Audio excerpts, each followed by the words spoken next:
I tried selling so many records. I went to Columbia. It's my company. So I'll never forget the head of the head of the television.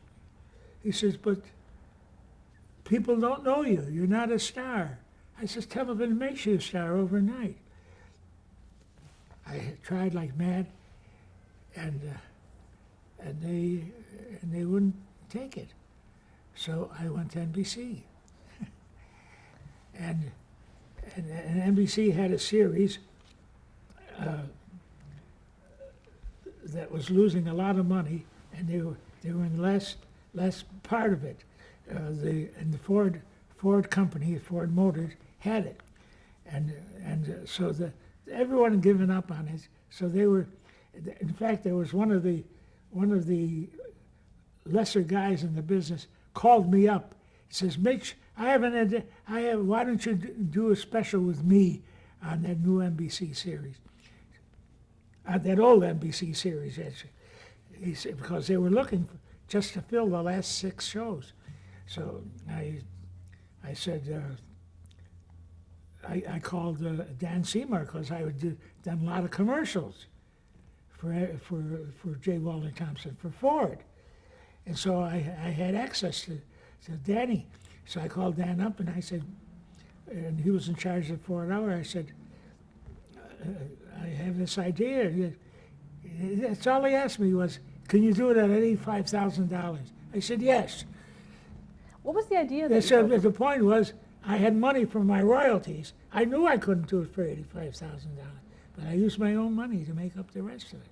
Now, what was the concept that you pitched to them for the show, for Ford Star Time? These are great songs, and the people, I said, people at home are watching performers, and they're like milk bottles in this little screen. I said, you got to get something that brings the audience in, and if you notice, these shows, the camera work is all to suck the audience in.